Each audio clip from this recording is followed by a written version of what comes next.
Good morning from Hawaii. I'm so happy to have all of you here today. If we've never met before, my name is Lindsay Helm, and this is Empower Hour, where we take time bi-weekly to talk to the game changers and cover all the topics as it has to pertain to employment in the veteran and military space. Today, I'm beyond excited to introduce to you all a rock star, someone that I have gotten to work with for years, and it's so cool to see him transition. My guest today is Bobby Thompson. Bobby was an Army combat veteran that transitioned from service in 2017 after two separate blocks of service. So to me, that tells me he didn't learn his lesson. Bad joke. Okay. He's used his career for a diverse experience with both military and civilian assets to open doors for the underserved and the underrepresented along the way. Really excited to have him here today. Ladies and gentlemen, welcome to Empower Hour, Bobby Thompson. Hello. Hello. You're so spiffy. I like the tie. You look all fancy. Thank How you you. doing today? I'm doing really good. Thank you for having me, Lindsay, and I'm excited to collaborate with you once again. And this is such a great platform to talk about veterans and mil spouses and what we can do to help everyone in this group be better and succeed. Yeah, I actually had a flashback of a photo that popped up on my memories today, and it's kind of fitting. And it's me, you, and a radio station host in Cleveland, Ohio, like sitting, like I think I'm sitting there, standing there. And it was just really fun because we get to do this again today. So thank you so much for coming. But let's get to the meat and potatoes and talk about you. Would you mind sharing your transition story with everyone watching? Sure, and thank you for that introduction as well. I have a very windy road as far as my military background, right? My veteran story transitioned a couple of different times in different components and different capacities. So I was able to experience both the National Guard side of life, the Army Reserve side of life, and the active duty side of life, both with being voluntold to do certain services, broadening assignments as we call them, and as well as combat tours, right? So in Afghanistan, as well as Operation Noble Eagle after September 11th occurred. So being able to have that varied experience, I was satisfied with everything that I had seen, and my family was in a state of wanting to plant roots, right? I know a lot of families out there have that discussion at the kitchen table. Where's the next PCS going to be? Where's the next place we're going to live if you're not homestead in a certain recruiting field, if that's where you are now, or if you're still abroad and you're transitioning, you're about to retire. I know that conversation comes up, and the fear that gripped me when I realized and my family realized that it was time for us to plant roots, and that meant getting out of the comfort of the known, right? The contractually bound agreement that you're okay. You're gonna have service as a backup because that's what you do. You are a soldier, or you're an officer, or you're an NCO, whatever you identify as. And I had a hard realization that I am not that identity, and I'm so much more. And I know a lot of transitioning service members, have a difficulty with that, figuring out where their hard and soft skills that they've learned and that they've gathered throughout their entire service career, what that means in the civilian sector. And I think each component or each branch does a good job, or a good attempt, so to speak, and the DoD does as well, at trying to help transitioning service members through training, through resources like the Skills Bridge and things like that, or the Skill Bridge. And I think that when you look at it, I really wasn't ready to transition. So I jumped on LinkedIn at the recommendation of one of those transitioning courses that the Army told me to take in order to actually get out. And in doing so, I started to grow my network, and I didn't really know what field I wanted to be in. What I found was the structure that I'd come to love of service, and the standardization approach, and the ability to task manage and excel through my own productivity and what I brought to the team was a perfect fit for the building industry. I started at a national builder as an assistant construction manager, and grew within the field to become a construction manager, and then take on more and more responsibility. As we know, it felt very much so like being promoted through the ranks, right? And getting more and more responsibility put upon your shoulders.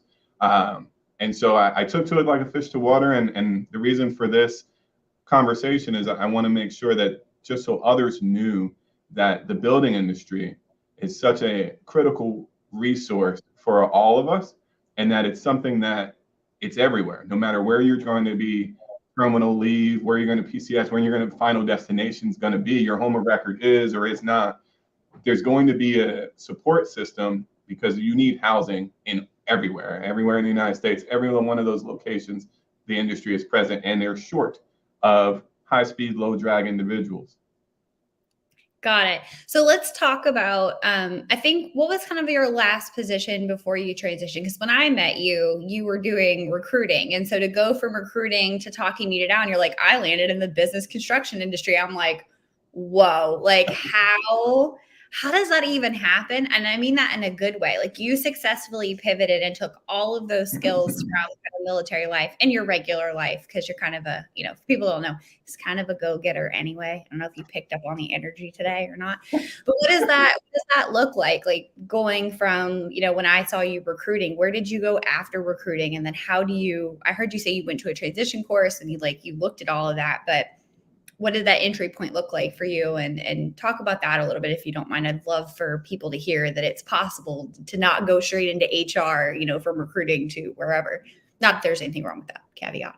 Correct. So I was benefit of my career is that I've had kind of different exposures to different MOSs, right? Military occupational specialties, for those of you who aren't in the know, right? So I joined as an 11 Bravo, an infantry team member. And so that was my initial MOS. That was my initial job in the Army. And so taking it from there, I got to do a bunch of awesome stuff, a bunch of cool things, right? And when I finally broke out that branch of service, or that contract, right? Lindsay had mentioned I had 2 blocks of service. That was my first block. And so I realized that I didn't really have, from that experience, marketable skills that transitioned really well outside of a police officer or security guard. Those are like the go-to, if you look at the MOS transfers, that's what that would pretty much put you into job-wise. And I didn't like the taste that it put in my mouth, right? So I took a block, I went to college, or took a break, went to college, and then came back. And when I came back as a 91 Charlie, an HVAC utilities equipment repairer, essentially is the full nomenclature. But essentially, that put me in the maintenance and construction mindset for the Army, right? And so after going through that and becoming a Samuel Sharp Award winner and awardee for the Ordnance group, it exposed me to just so much more, right? In each of my locations, duty stations, I was stationed in Puerto Rico for a stint, for Fort Gillem for a stint, and it gave me a good, well-rounded approach to project management. And essentially managing multiple MOSs, multiple ordnance MOSs, to be able to sustain life for a facility, for a FOB, or for an entire base. And being able to do that gave me the skill set I needed for project management. And then right at that time, the Army said, you know what, you're one of the top 5% in your MOS. You should probably be a recruiter. And that's how I ended up in recruiting. And they had the wisdom to move me from Atlanta, Georgia to Cleveland, Ohio. So my family was super excited about that. And then that's where I met you, Lindsay, in the Cleveland Recruiting Battalion, where I had a great time learning other marketable skills that I had, being able to publicly speak, right? The radio opportunity turned into an actual regular gig there. And we did great things in that battalion, in that company for Cleveland Recruiting. And then from there, transitioned out and reached out on LinkedIn and said, hey, everyone, this is what's happening. I'm transitioning. I'm thinking about Florida or Maryland. My family, we have soft ties to Maryland, and Florida is where we have soft ties as well. This is where we're targeting. And one of my old battle buddies said, hey, you know what? I think there's a company that's hiring, and it's in the construction industry, if that's something you'd be interested into. I was like, you know what? Project management is my shtick. This is where I feel comfortable prior to my recruiting experience, and gave it a go. And that's how I ended up where I am. And then now, from transitioning throughout the years in this industry, being a part of a national builder and kind of building diversity and inclusion there at a national level, it gave me more insight to the need to actually hold the doors open for underrepresented individuals, right? Given my position and wherever I land myself. And so Caruso Homes is no different. We are a highly progressive company. And with that being said, as a minority executive, I find myself dual in a representation at that, as a veteran and a minority in an industry that is typically not me, right? And so to be able to expand, to be able to expand the exposure and opportunity for others like me is something that I feel required to do, given my actual position and purpose in life. Well, I just learned so many things about you that I had never heard before and feel really dumb for not knowing. So what an amazing story. Like, you're like, I did 11 Bravo. I was like, wait, he didn't do communications thing. I'm very confused, but so cool and so exciting about all of that. And so, we talked a little bit about Caruso and kind of what you all do, but could we take a minute just on a larger scale and really break down, Caruso Homes, where you're located, who you are, and we'll talk a little bit about the careers and kind of go through that. But really just what is so great about being at Caruso and aside from it being everywhere, just talking about the company. Sure. Caruso Homes, thank you for asking that question. Caruso Homes has been in business for over 36 years. We are started off as a family-run business with one employee, that's Jeff Caruso, and he's grown it to now 150 employees in several states, right? Based is our corporate office in Crofton, Maryland. That's where we've grown from. And essentially, we are now in Pennsylvania, Delaware, Maryland, North Carolina, and Florida. So Florida is where we are starting to expand next. And we are very excited about the opportunity to continue to expand to become the premier regional builder on the East Coast. And the only way we do that is through relationship building. And when you talk about building, are you doing home builds? Are you doing commercial builds? Like, what does that look like for your team right now, or for the team at Caruso? Sure. We're strategically organized that we actually have a couple of different arms of the business that we operate in, right? We are a production home builder, but we do so on two different fronts. We do what's called on your lot, which is our product, your lot. So a customer finds a co-marketing agreement, they see our sign on a lot, and they want to buy it, but they don't know what type of house they want. They go on our website, which you've shown, and they're able to select out of our robust catalog of product types, a home that they would like to be placed there. And they work with our fantastic On Your Lot team to start that process and know the ins and outs of what that looks like, from funding to selections, all the way through build, into warranty, and for the life cycle of the home. Same goes for our production, which is something that individuals are more typically well versed in. It's those communities that you see sprouting up and to fill the need of the housing shortage. We do that as well in both attached and detached product, as well as our estate product on rural properties and things like that. And then, go ahead. I mean, cut you off. I was like, that's good to know. I am really excited that they're building homes. Little known fact, I actually want to get into real estate someday. So if you're watching and like in 10 years, you see me become a real estate agent, it's my new jam. And I'm going to be in Falls Church, hopefully someday in the next 2 years. So right next to Maryland. But I love everything that you're doing. So let's talk about, since you're growing at a massive, as we would say in the military, high rate of giddy up is my favorite, but you call it what you want. What positions do you recommend military spouses and veterans apply for at, Caruso? Is there anything hot like right now that you would just love to have? And since you clearly are a walking translator, maybe translate some of those MOSs, like, hey, if you're a CB, that's Navy, we'll use Army because we're comfortable there, but what you would do and what like, and then for spouses, kind of what's available, we'll take you in a construction position if you can build, kind of those things. Sure. No, that's a great question. And I think it's the tangible and intangible. It's an assessment that each individual has to do as what they've grown throughout their career, whether they're a mil spouse or veteran. If you have found yourself to be an operations-oriented individual, right? And so you've gone through leadership courses, you've trained and refined your leadership muscles and skill sets, right? Your resiliency training, you've worked through just the ins and outs of human resources because you've had to coach, mentor, train, and motivate teams and companies, squads, whichever level of leadership you found yourself.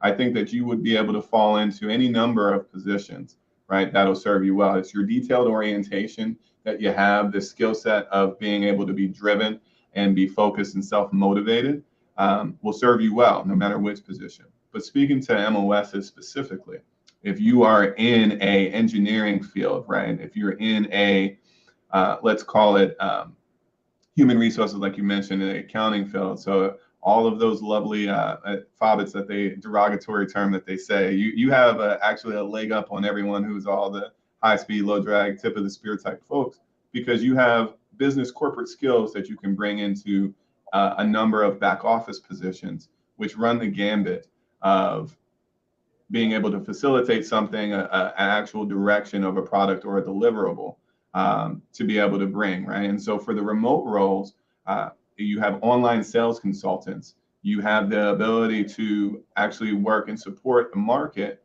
remotely. And essentially you do so from the comfort of your home.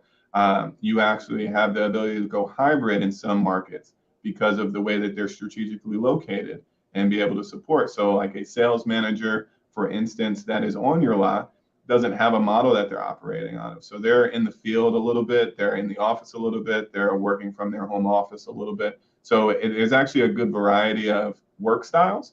But obviously, because we are a home builder, there is the tried and true, the project manager, the production manager, the construction manager, the division manager, the operations manager, director level positions like myself, in different markets, right? And so as we're working towards expansion, it's needed across the board. So whether it's entry level or up, I would recommend that everyone look at the job responsibilities and descriptions, which with our partnership with Empower Employee, I'm excited to say they are mill friendly now, right? And so making sure that we are communicating on the same level. So that way we know what we know on both sides of the coin. You don't need a translator to go through it. You'll know where you're able to adapt to. Well, thanks. Yeah. And I see some comments in the chat as we're talking about jobs, and I think we answered some of it, but just to recap, somebody said, go sales. Yes, Erica, go sales. And then as far as the sales positions, one of the things I wanted to cover was, is training. So let's say we have a military spouse who, maybe has a degree, is working from home, has been doing marketing. Is there, or even a veteran, even to do some training? Is Caruso willing to train in the sales, arena, or do you want, depending on the job description, someone who's got a couple of years of experience? Like, what does that look like for that program? I would say both sides of that. And the reason why is that there's multiple positions in sales, right? So there's a hierarchy, as in with any structured organization. You can start as an assistant before you become a manager, right? And so those individuals that apply for a sales manager position would come with sales experience, right? Sales and marketing experience. Those who don't have that, but they have all the other soft skills that they're going to bring to the table and hard skills, they may be more in line for a sales assistant position, right? And I would say the same goes for a construction manager, right? And so if you don't really have a large amount of construction background, but you have all the other tangible skills, you may start off as an assistant construction manager, and then you will propel yourself through that hierarchy, through that ladder, based on just your tenacious desire to be driven and succeed. Yeah. And I saw somebody ask, are these remote or in person? I think I'm going to just answer that because I think we covered it. But as a recap, sales sounds like it could be either or. And then a lot of the construction positions and other positions, I guess, would be TBD based on, operational needs of the day. Like I could definitely, I'm not going to speak for Caruso, but could definitely see where, some days of sales are completely remote or some are out. It just kind of depends on what the position is, and how it's written. So 2 more questions, if you don't mind, because you've been so generous with your time and your story, and I'm really excited. But what tips would you give for people trying to, pivot into this industry as far as construction? I want to get into this. I want to get into home building or whatever that is, especially coming from, your story. You're like, I went from 11 Bravo to HVAC. Like that's a big deal. So what are some tips and tricks surrounding that? So the tips and tricks surrounding that and how to do that successfully is to be open to learn, right? You're not going to have the same level of subject matter expertise that you had when you were in when you transition. And you have to be comfortable learning something completely new and uncomfortable, right? You get breaking out of that comfort zone of yours, which we've done, and all the service members know every time you transition, it's all new. If you've gotten promoted and you haven't had those levels of responsibility, it's all new. If you've ever been in a broadening assignment, whether it be a drill sergeant position, whether it be a recruiting position, that was all new. So you went through training, right? And you had to strengthen those muscles on the things that you didn't know and work on your craft, whatever that may be. And so early on, my recommendation would be to grow your network in your desired located, or whatever you desire to be located as far as a location geographically, but industry as well. So if you know that you're interested in the building industry, I would start to follow individuals that are speaking about construction, right? Get exposed to the nomenclature, get exposed to the different positions, the different players in the room, right? Everyone knows that there are national builders. If you look at the Builder 100, you can see where everyone's ranked, all the publicly traded companies. But then there are some different companies in there that you may not know even exist. And if you expose yourself to that, and then you start to connect with these individuals, start to see what they post about. If you're seeing something that is interesting to you, start to ask them questions. Most individuals who are openly discussing things on LinkedIn, it's an easy tool to use, free to you, and you can do it in the palm of your hand. You're going to be blown away by the individuals like Lindsay and Empower Employee, and Empower Employee, excuse me, and individuals like myself that are super excited to share the paths in their own network to expand your opportunity. And you might get tagged in messages. Hey, it's funny that you should ask. I just saw that this position was open in this area. And then they will at you and essentially broaden your network. And when you're able to do that and engage, you're able to see what you don't know. You'll see the certifications that people have.